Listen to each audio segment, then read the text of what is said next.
को कहने के लिए हम कर नहीं सकते। पहले स्वयं को मजबूत बनाइए, इसीलिए बोला जाता है। और शिव का क्या है, शिव तो हमारे सहज है और सरल हैं। शिव के जैसा कोई नहीं है, इनका कोई बखान नहीं कर सकता, इनकी कोई उपमा नहीं कर सकते। हमारे अंदर कोई सामर्थ्य नहीं है कि हम शिव के बारे में हम दो शब्द बोल सकें। दो क्या, कितनी भी, जैसे हम लोग मंदिर जाते हैं हम लोग क्या कहते हैं, अरे हम तो जा रहे हैं मंदिर दर्शन के लिए। हमारी आंखों में सामर्थ्य है परमात्मा को देख सकें? नहीं, परमात्मा हमें बुलाता है, अरे हम तो जाते हैं, परमात्मा हमें देख लेगा। हम उसका दर्शन नहीं कर पाएंगे, लेकिन परमात्मा हमें देख लेगा। ऐसे एक बार की बात है, सूरदास जी जा रहे थे, अंधे तो थे ही, बहुत बड़े भक्ति वाले इंसान थे। तो किसी ने उपहास किया उनका, हंसने लगे, बोले कहाँ जा रहे सूरदास जी? बोले मंदिर जा रहा हूँ भगवान के दर्शन करने। बोले आंखें तो हैं नहीं, दर्शन करने जा रहे हैं। तो उन्होंने बोला कोई बात नहीं, इतनी अच्छी बात बोली, चलो मैं नहीं देख पाऊंगा लेकिन मेरा परमात्मा तो देख लेगा मुझे, मतलब मेरी हाजिरी हो जाएगी। मतलब इसलिए शिव जो है, शिव जैसा कोई नहीं है इसमें, क्योंकि इंसानों ने, जैसे अभी पहले बात हो रही, पुराणों में पूजा पाठ में कितने नियम कानून सब होते थे। तो पर साहब भैया ने ऐसी खोज करी, जो साहब श्री हरिंद्रानंद है, इन्होंने 3 सूत्र को लाया। इसलिए बता रहे हैं जो पहले बार आए हैं शिव चर्चा में, उनके लिए। ये बिहार के हैं साहब भैया। शिव तो जगत गुरु, विश्व गुरु है, आदि गुरु, सबको पता था, लेकिन शिव गुरु है, इनको मन में मान लेने से, इनको गुरु बना लेने से गुरु हो जाते हैं, ये किसी ने नहीं बताया था। तब इन्होंने 3 सूत्र की खोज की, मतलब सरल तरीके में, क्योंकि आज के कलयुग में मनुष्य क्या है, बहुत ज़्यादा व्यस्त रहता है, इसमें बहाने हैं, किंतु परंतु, ड्यूटी, नौकरी, बाल बच्चे, बहुत सारे काम होते हैं। इसलिए सब चीज़ का बंधन ही हटा दिया। आप चाहे मीट मांस खाओ चाहे ना खाओ, शिवालय से लेकर के शौचालय तक, वो इसीलिए भी, इसका एक कारण भी है, क्योंकि ये जो जगत है, जब सृष्टि को जो है महादेव ने रचाया, उनके मन में इच्छा हुई, उन्होंने ही रचाया है। चाहे राक्षस हो चाहे दैवी हो, सारी सृष्टि की ये पशु पक्षी जीव जंतु सब क्या है, महादेव की संतानें हैं। हम क्या है, मनुष्य लोग, हमें जो चीज़ें अच्छी लगती हैं उन्हें हम स्वीकार कर लेते हैं, जो हमें अच्छी नहीं लगती तो हम क्या करते हैं, हमारे लिए बेस्ट है, ये क्या कहते हैं, बेकार है। धरती पे जितनी भी चीज़ें हैं, चाहे कंकड़ हो, पत्थर हो, कीट पतंगा हो, कीड़े मकोड़े, मच्छर हो, घास फूस हो, कुछ भी, हर चीज़ का अपना अपना महत्व है। जब महादेव ने धरती पे जो चीज़ दी है तो उसका कोई ना कोई है, उसका इस्तेमाल है, उसका यूज़ है, लेकिन हम अज्ञानी हैं, हमें नहीं पता। वो तो आजकल गूगल कितना चल रहा है, तो बहुत सारी चीज़ें हम लोग जानने लग गए। जैसे राक्षसी चीज़ें हैं, महादेव की तपस्या करते हैं तो महादेव तो सबको वरदान देते, कहते हैं भोले भाले। अरे भाई क्यों नहीं देंगे वो? अगर आपकी 5 संतानें हैं, आपकी 3 संतानें अच्छी हैं, दो संतानें नालायक हो गई हैं, तो क्या आप उनको औलाद नहीं मानोगे? मानोगे ना। आपके पास आएंगे, रोएंगे, किसी परेशानी में रहोगे, आप तो उनके माता पिता हो, आप उनकी मदद करोगे। तो उसी तरह महादेव हैं, जगत पिता है। चाहे राक्षस हो चाहे देव हो, मनुष्य हो, सबको वो वरदान देते हैं। उनका स्वभाव है, सहज है, सरल है। वो क्या है, परम चैतन्य सत्ता, सूक्ष्म अति सूक्ष्म। जैसे पेन का डॉट है, पेन बुद्धि पे हजारों टुकड़े कर दी जाए, जो दिखता है नहीं दिखता है भी नहीं भी, मतलब उनका पार नहीं पा सकते। अभी अनिरुद्धाचार्य के बारे में बात हुई। अभी जैसे क्या कहते हैं, पंडित प्रदीप मिश्रा जी फंसे थे, अनिरुद्धाचार्य भी 1 हफ्ते से फंसे हैं। उन्होंने क्या कर दिया था, देखो शिव चर्चा, कोई भी बातें सोच समझ के कहीं पर भी बोलो, जब तक आप पूरी तरह से उसको कंठस्थ ना कर लें, प्रमाण ना हो, ना बोले। अनिरुद्धाचार्य ने क्या बोल दिया, मजाक में, बहुत अच्छे, देखो व्यासपीठ पर बैठते हैं, बहुत बड़े संत लोग सब, उनका इंटरव्यू चल रहा है, बड़ा विरोध में आ रहे हैं, कह रहे हैं इनको वृंदावन छोड़ना पड़ेगा। उन्होंने क्या बात बोली कि शिव जी के साले विष्णु जी हैं, क्योंकि विष्णु जी ने माता को भाई माना था और उन्होंने कन्यादान किया था अपनी बहन का, जब पानी ग्रहण उनका हो रहा था। इतनी बात बोल दी। तो हम किसी ग्रंथ का, हमारे 18 पुराण हैं, 4 वेद हैं, 6-7 शास्त्र हैं, तो हम सब पार नहीं पा सकते, किसमें कुछ लिखा है, किसमें कुछ लिखा है। तो हमें सहज सरल तरीके से नाम जपते रहो, काम करते रहो, क्योंकि कहते हैं सिमरन सो मन लाइए जैसे पानी मीन। जैसे हम मछली जो है जब निरंतर जाप करती है, उसको प्रेम होता है किससे? पानी से। जब पानी से बिछड़ती है तो मर जाती है। तो हमें कैसे प्रेम करना महादेव से? ऐसे करना है कि जब हम महादेव से दूर जाए, बिछड़े, तो हमें दर्द महसूस हो। हमें ऐसा वाला प्रेम करना है, पर अभी हम कर नहीं पा रहे हैं। साहब भैया इतनी सरल शिव चर्चा लाए हैं, तो तुलसीदास भी कहते हैं, तुलसी मेरे राम को रीझ भजो या खींच, घूम पड़े सो उपजे उल्टे सीधो बीज।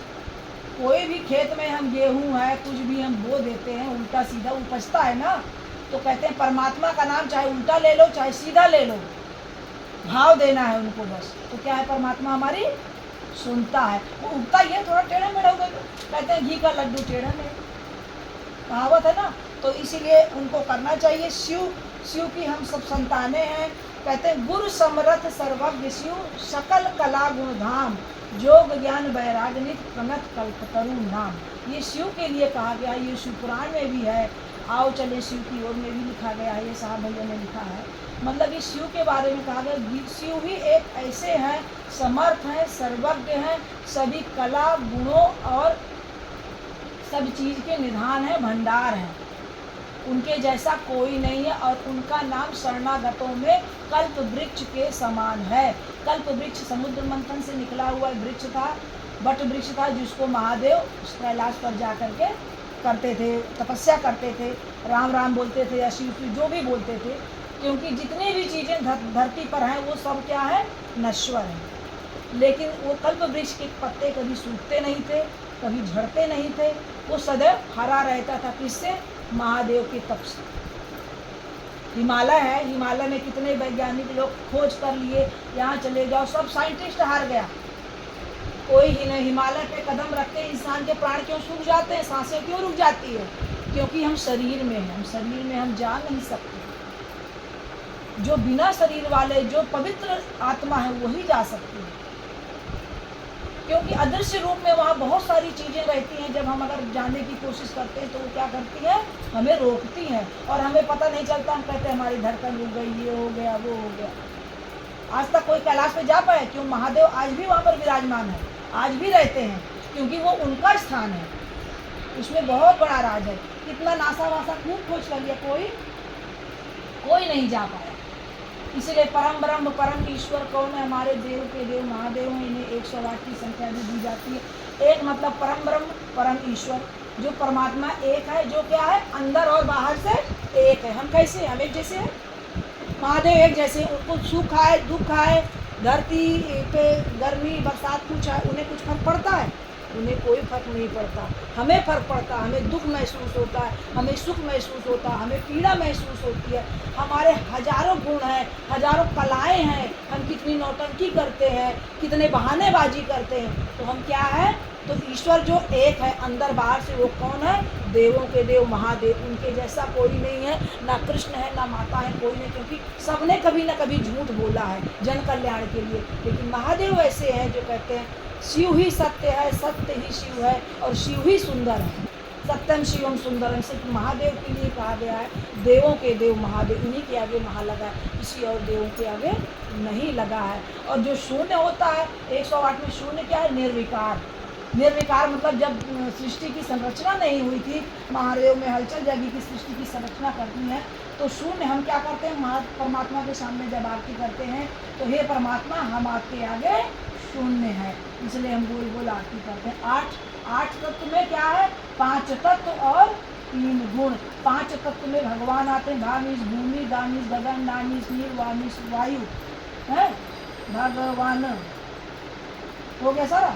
और उसके बाद 3 गुण, सतोगुण, रजोगुण, तमोगुण। सतोगुण गुण में मतलब जो सत्य बोलते हैं, सच्चाई पे रहते हैं। रजोगुण जो राशि ठाठ, तमोगुण जो तामसिक चीज़ें, हम लोग लहसुन प्याज खाते हैं, मांस मदिरा का सेवन करते हैं, लेकिन हम सब इनसे अछूते नहीं हैं। और हमारा जन्म भी 27 नक्षत्रों में होता है। जब हम जन्म लेते हैं तो पंडित पुत्री पत्र बनाता है ना, 27 गुणे 4 का गुणनफल 108 होता है। और 9 ग्रह 12 राशि का भी गुणनफल 108 होता है। तो हर जगह 108 की संख्या आती है और संत महात्मा ऋषि लोग भी 108 का इसलिए महिमा है। कोई भी माला जपी जाती है 108, हर चीज़ का मतलब अपने आप में परम चीज अच्छी चीज़ है। तो महादेव तो आदि है, अंत है, अनंत है। इनकी महिमा, इनकी उपमा कभी हम किसी से कर नहीं सकते, ना कभी कर पाए हैं, ना कभी कर पाएंगे। और आज मैं बता दूं, नवरात्र चल रहा है, जैसे श्रीफल है, श्रीफल के बारे में बता रही हूँ। चलो शिव पुराण के बारे में पहले बता रही थी। शिव पुराण अगर हम पापी से पापी भी इंसान होता है, अगर हम पढ़ते हैं, सुनते हैं, कानों में गलती से भी पड़ जाता है तो क्या होता है, जन कल्याण होता है, उसके समस्त पाप नष्ट होते हैं। जरूरी नहीं है जिनके घर में शिव पुराण है, नहीं है तो मोबाइल पे, गूगल पे, जो गुरु बहनें कम पढ़ी लिखी हैं मोबाइल पे तो आजकल सभी चला लेते हैं, बोल बोल के आ जाता है। आप शिव पुराण सुनिए, उसमें अच्छी अच्छी बातें दी गई हैं। मतलब जरूरी नहीं सिर्फ शिव पुराण ही पढ़ें, आप जिसमें इच्छा है भागवत भी पढ़ें, हनुमान जी की भी पढ़ें, सब चीज़ की पढ़ें। सबकी अपनी अपनी महिमा है, लेकिन हम परम सौभाग्यशाली हैं जो हम शिव के यहाँ पर शिष्य हैं। हम नहीं आए हैं, महादेव ने हमको चुना है, महादेव ने हमको यहाँ बैठा रखा है। हमारी आपकी कोई औकात नहीं है। ये हमारे कुछ पुराने जन्म के कोई पुण्य रहा होगा, कुछ हमने अच्छा कर्म किया होगा जो आज हमको महादेव ने चुना है। क्योंकि पहले हम लोग इतने साल से, 18 साल से पूजा पाठ कर लिए, हलचल में थे, पूजा पाठ में ये कर लो वो कर लो, मन क्या रहता था, बहुत अशांति थी। लेकिन जब शिव के सानिध्य में आते हैं तब क्या होता है, हमारा मन शांत हो जाता है। ये वास्तव में है, जो चलते हैं शिव चर्चा में सबका मन यहाँ स्थिर हो गया, धीरे धीरे होने लग गया है, पहले नहीं था। और जो श्रीफल होता है नारियल, वो क्या है, कार्तिकेय भगवान है।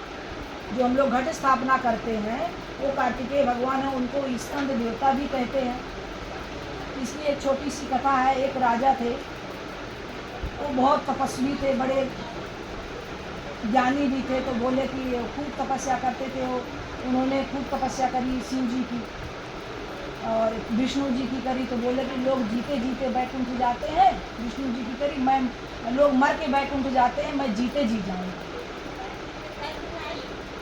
तो उनको वरदान दे दिया, बोले कथा। तो चले गए, भाई सीढ़ी उनके लिए बनी और चले गए बैकुंठ। इंद्र को ईर्ष्या हुई, इंद्र ने लात मारी और वो गिर गए धड़ाम से। फिर क्या हुआ, फिर वो बोले मेरा तो सारी तपस्या वेस्ट हो गई। फिर उनको किसी ऋषि ने बताया, परशुराम ऋषि को, उन्होंने कहा जाओ स्कंद देव की उपासना करो, जो देवों के देव सेनापति हैं उनकी उपासना करो। तब उनकी उपासना करी, तब जाकर के उनके लिए नया बैकुंठ विष्णु जी ने बनाया। तब वो जीते जी, लोग मर के जाते हैं, वो जीते जी स्वर्ग लोग होके आ गए। हम भी बन सकते हैं, हम भी देवता बन सकते हैं। एक महादेव की ऐसी कुर्सी है जो कभी बदलती नहीं, सबके पात्र बदलते हैं, सबके कैरेक्टर बदलते हैं। माता का बदलता है, कृष्ण का बदलता है, विष्णु का बदलता, सब धरती पे जन्म लेते हैं, मरते हैं ना। ब्रह्मा जी बदलते हैं, जरूरी नहीं कि जो ब्रह्मा जी अभी हैं वही रहेंगे, जो इंद्र हैं अभी रहेंगे। ऐसे अखंड अखंड ब्रह्मांड है हमारी धरती पे, हमें पता ही नहीं है। ऐसे हजारों हजारों कई सारे शिव भी हैं, हमें पता ही नहीं है। अगर हम इन सब चक्करों में पड़ोगे तो गोल गोल घूम जाएंगे। विज्ञान बहुत कुछ कहता है, आप गूगल पे जाइए देखिए, बहुत बहुत कुछ कहता है। इसलिए इतनी अच्छी चीज़ साहब भैया लाए हैं, ये कलयुगी मनुष्य के लिए सहज है, सरल है। भाई जपते रहो, जैसे शिव सहज है, सरल है। शिव अपने शिष्य को कैसे बनाते हैं, अपने जैसे। अगर हम वास्तव में शिव के शिष्य रहेंगे, शिव से हमें वास्तव में प्रेम रहेगा, छल कपट को हम त्याग देंगे, तो धीरे धीरे हम वास्तव में शिव जैसे बनते जाएंगे। हमें लोगों की बातें अच्छी लगेंगी, सब गुरु बहनें अच्छी लगेंगी, अड़ोसी पड़ोसी अच्छे लगेंगे, घर के लोग अच्छे लगेंगे, हमें सबकी बातें अच्छी लगने लग जाएंगी। आप अपने आप को उस दिन समझिएगा कि हम शिव के परम शिष्य हैं, पक्के शिष्य हैं, जिस दिन सामने वाले व्यक्ति में आपको शिव दिखने लग जाए। मुझे लगता है इस जन्म में तो शायद आएगा नहीं हम लोग का इस जन्म में तो मुश्किल है, पर ऐसे ही होता है। हकीकत यही है, अगर हमें सामने वाला व्यक्ति अच्छा लगने लग जाए, उसकी सारी अच्छाइयाँ, उसके गुण अच्छे लगने लग जाएं, तो समझ लीजिए कि हम शिव बन रहे हैं। बस मैं अपनी वाणी को यही विराम देती हूँ।